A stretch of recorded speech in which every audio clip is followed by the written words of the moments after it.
Assalamualaikum warahmatullahi wabarakatuh. Hello guys, good morning. Nice to see you again. Oke, untuk materi hari ini kita akan melanjutkan pembahasan sebelumnya, yaitu sekarang kita akan membahas tentang structure and written expression, atau tentang struktur ya, atau grammar-grammar semacam itu. Jadi structure and written expression consists of 40 question, jadi terdiri dari 40 pertanyaan. And you have 25 minutes to complete this section. Jadi ada 40 pertanyaan dan punya waktu 25 menit atau setengah jam lah ya, kurang 5 menit untuk menyelesaikan section ini. Jadi ini bagian kedua, setelah pertama adalah listening, baru kemudian kalian akan dihadapkan pada grammar seperti itu ya. There are two types of question. Yang pertama structure, question number 1 until 15, jadi nomor 1 sampai 15 itu merupakan structure ya. Consists of 15 sentence in which part of sentence has been replaced with a blank. Each sentence are followed by 4 answer choices. You must choose the answer that complete the sentence in a grammatical correct way. Yang artinya ada 15 pertanyaan seperti itu ya. Dan kalian diminta untuk menjawab pertanyaan tersebut dengan cara mengisi lembar kosong atau ada yang blank, ada yang kosong seperti itu ya. Jadi ada kalimat, ada yang bagian kosongnya. Nanti diminta untuk mengisi bagian kosong tersebut dengan kata-kata yang tepat seperti itu. Yang kedua adalah written expression, question number 16 until 40. 16 sampai 40. Consists of 25 sentences in which 4 words or groups of words has been underlined. You must choose the underlined word or group of words that is not correct. Jadi ada 25 soal untuk yang written expression ini. Yaitu adalah sebuah kalimat gitu ya, sebuah kalimat nanti ada garis bawahnya, ada underline-nya seperti itu. Nanti di underline-nya ada yang salah semacam itu. Jadi kalian diminta untuk menemukan kata-kata yang salah dalam sebuah kalimat tersebut dengan cara memilih di antara kalimat tersebut atau kata-kata di antara kalimat tersebut seperti itu. Ada beberapa tips yang dapat digunakan ketika mengerjakan soal structure atau grammar ini. Yang pertama, be familiar with the directions. Jadi harus terbiasa dengan directionnya gitu ya. The direction on every paper, TOEFL, tests are the same. So it's not necessary to spend time reading the direction carefully. Jadi sama semua gitu ya, di setiap TOEFL sama semua petunjuknya. Jadi nggak usah menghabiskan waktu dengan membaca petunjuk terlalu jelas gitu ya. Langsung aja ngerjakan soalnya. Karena kan kalian udah tahu gitu, harus diapakan soal tersebut. Semacam itu. Yang nomor 2, begin with question 1 through 15. Anticipate that question 1 through 5 will be the easiest. Anticipate that question 11 through 15 will be the most difficult. Yeah, do not spend too much on question 11 through 15. There will be easier question that come later. Jadi itu berurutan ya. Jadi soal nomor 1 sampai 5 itu lebih gampang gitu ya, atau yang paling gampang. Nanti kemudian semakin bertahap, semakin sulit, semakin sulit, semakin sulit. Sampai nanti soal 11 sampai 15 itu yang paling sulit seperti itu ya. Paling sulit di antara soal TOEFL di bagian grammar structure seperti itu. Jadi usahakan ketika mengerjakan soal yang gampang ya kerjakan aja gitu ya. Ketika soal yang sulit bisa mungkin di skip dulu, dikerjakan yang gampang dulu nggak apa-apa seperti itu. Nomor 3, continue with question 16 through 40. Ini yang merupakan soal written expression ya. Sama seperti sebelumnya, soal di awal itu lebih gampang, 16 sampai 20 itu lebih gampang ketimbang soal di akhir atau 36 sampai 40 seperti itu. Jadi usahakan ya kerjakan yang jangan terlalu berkutat pada soal yang sulit gitu ya. Nanti kan baca berulang-ulang malah menghabiskan waktu seperti itu ya. Ketika ada soal yang sulit bisa di-skip dulu atau langsung dijawab menurut kalian, menurut pendapat kalian seperti itu.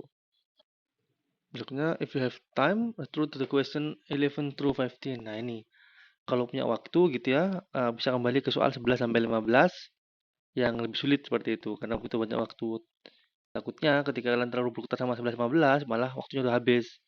Tapi kalau waktunya masih ada, bisa kembali ke soal 11 sampai 15 untuk melanjutkan menganalisis atau mungkin mengecek jawaban kalian sebelumnya seperti itu. Apakah sudah sesuai? Apakah tidak? Karena soal 11 sampai 15 ini atau yang paling akhir itu lebih sulit seperti itu. Ketimbang soal di awal-awal 1 sampai 5. Yang kelima, guys, to complete the section before time is up. Jadi guys aja, tebak aja gitu ya.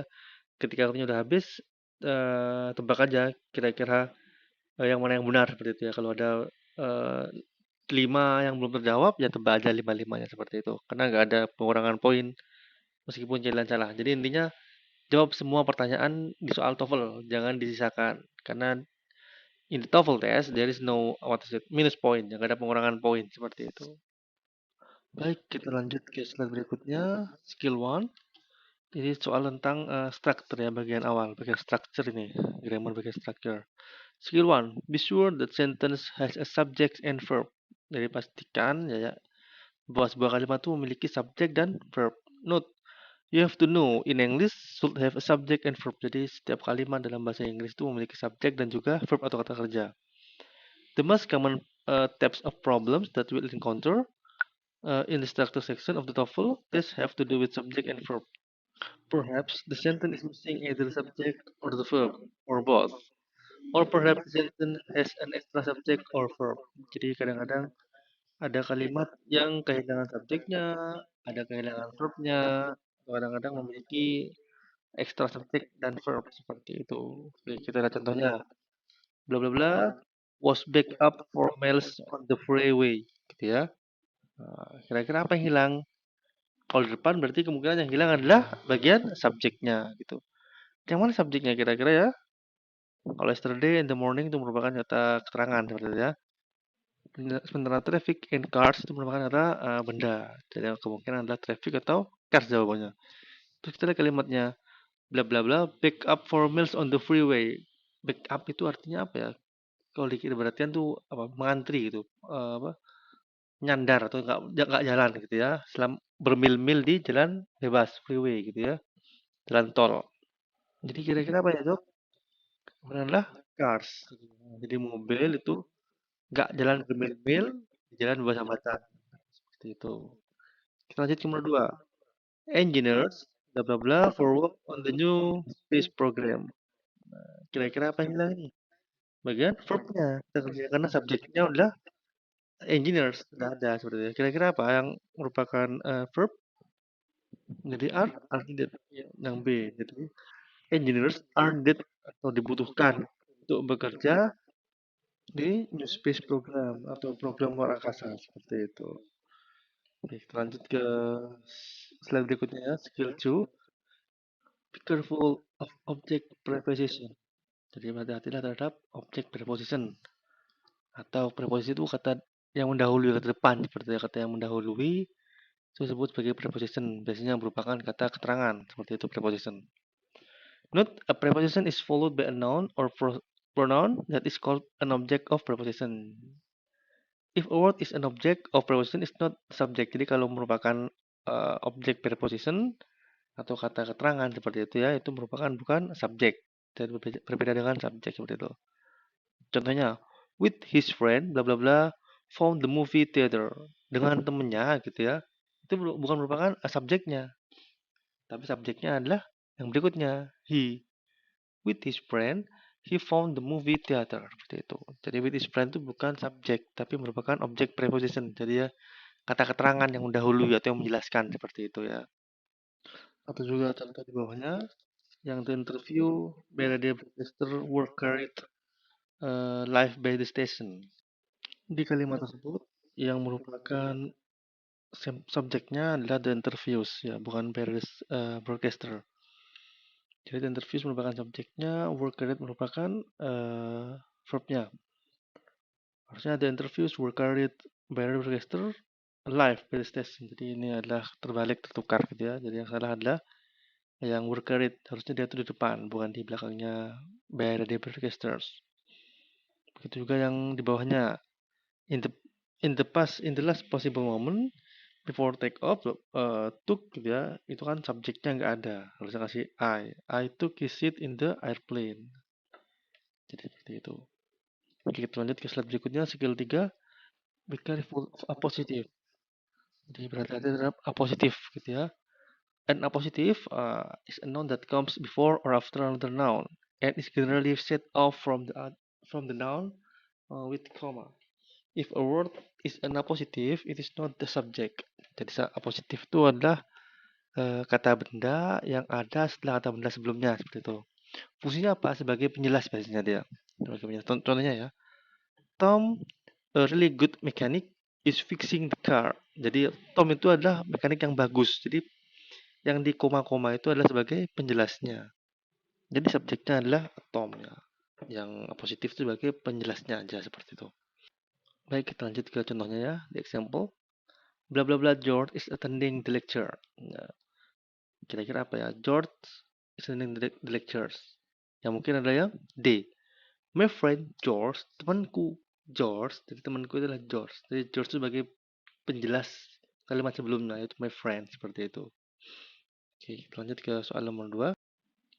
Bla bla bla Sarah really missed her basketball shots. Ini kayak contohnya itu ya. A really good mechanics, Tom is fixing the car.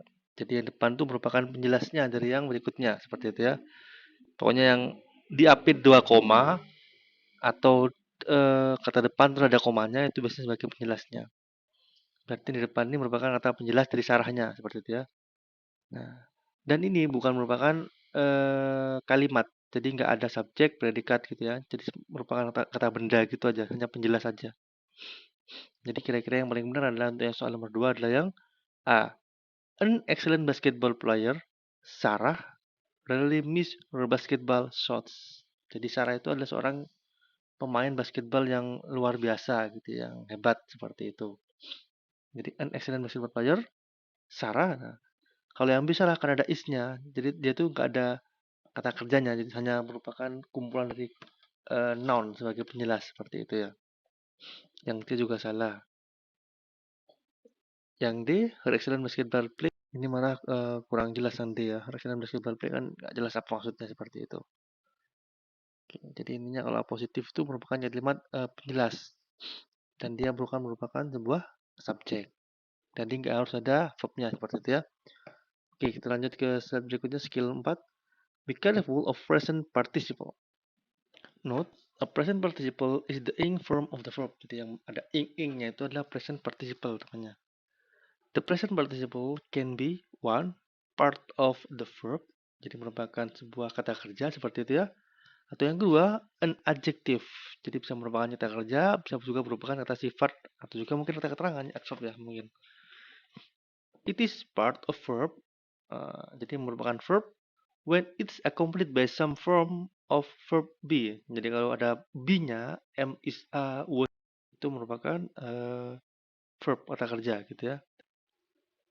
Sementara it is adjective, itu merupakan adjective when it is not accompanied by some form of the verb be. Jadi kalau nggak ada be-nya gitu ya, itu merupakan adjektif atau kata sifat, seperti itu. Contohnya, the boy is standing in the corner. Karena ada kata-kata to be-nya, am, is, seperti itu. Jadi ini merupakan kata kerja. Laki-laki itu berdiri di pojokan, gitu ya. Kalau yang kedua, the boy standing in the corner.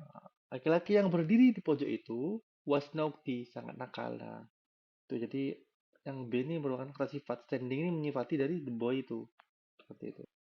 Seperti contohnya, the companies offering the lowest price will have the most customers. Jadi offering itu nggak salah karena dia menyifati dari companies yang menawarkan, gitu ya. Perusahaan yang menawarkan harga yang paling rendah akan memiliki banyak customers, pelanggan, seperti itu. Atau yang B, those travelers are completing the trip on Delta should report the gate 3. Jadi mereka terus traveler tersebut ya yang melengkapi gitu ya, sedang melengkapi. Nah, jadi itu juga nggak salah ya karena sedang melengkapi. Itu merupakan verb, kata kerja, seperti itu ya. Jadi nggak salah. Yang salah ada should report ya, dan will have, seperti itu. Jadi kita lanjut ke skill 5. Be careful of past participle. Jadi past participle itu adalah yang kata kerja atau verb yang berakhir ed, seperti itu ya. Nah, seperti sebutnya painted, ya kan ya, over dan sebagainya, watched gitu ya. Itu merupakan past participle. Nah, past participle sendiri dibagi menjadi 3, itu simple past, ada past participle of a verb, ada juga yang adjective. Contoh pertama, she painted this picture itu merupakan simple past. Yang kedua, she has painted this picture itu merupakan past participle of a verb, yang artinya dia telah eh, mewarnai gambar ini seperti itu ya. Atau yang ketiga, the picture painted by Karen is now in a museum. Jadi the picture painted by Karen itu adalah kata painted di sini merupakan kata sifat dari picture. Gambar yang telah diwarnai oleh Karen seperti itu ya. Jadi bukan kata kerja dia. Sekarang ada di museum seperti itu. Oke. Di bawahnya ada contoh soalnya. The money was offered by the client was not accepted ya. Uang yang ditawarkan oleh klien tidak diterima. Jadi di depan offered maupun yang belakang accepted merupakan sama-sama kata kerja. Uang yang ditawarkan ya, yang ditawarkan oleh klien tidak diterima. Nah, itu was offered itu merupakan pasif ya. Jadi kalau aktif itu kan melakukan, kalau pasif dilakukan, ditawarkan seperti itu ya. Was not accepted tidak diterima. Nah, yang kedua adalah the car listed in the advertisement has already stalled. Jadi artinya mobil yang terdaftar di iklan tersebut gitu ya sudah terhenti gitu ya. Jadi nggak ada lagi seperti itu. Listed di sini adalah kata sifat yang menerangkan mobil tuh, mobil yang didaftarkan. Nah, jadi menerangkan yang mobil yang didaftarkan di iklan tersebut had already stalled, telah berhenti. Nah, yang belakang ini merupakan the past participle ya. Kalau yang tadi tadi di atas itu dua-duanya merupakan simple past gitu ya. Yang ini merupakan past participle. Kata had ya, telah terhenti seperti itu. Nah, oke. Kita nggak bisa menyalahkan ketika ada was offered, loh ini ada was kok offered seperti itu ya. Atau juga listed, loh ini kok nggak ada to be-nya di depannya. Jadi kita nggak bisa langsung menyalahkan. Kita harus melihat dulu gitu ya. Apakah itu merupakan gerund gitu ya, atau juga merupakan past participle, atau juga merupakan present participle. Jadi kita harus benar-benar jeli ketika berhadapan dengan grammar seperti itu. Untuk lebih jelasnya mungkin akan dijelaskan di waktu yang lain ya, di besok. Jadi kita besok masih membahas tentang grammar yang mungkin dijelaskan sama tutor berikutnya ya. Gitu. Oke, saya rasa cukup sampai di sini. Apabila ada pertanyaan, silakan tanyakan di grup seperti biasa ya, atau juga di WA pribadi saya. Tidak apa-apa. Oke, thank you for your attention. Hopefully you enjoy this video. And thank you guys. Assalamualaikum warahmatullahi wabarakatuh.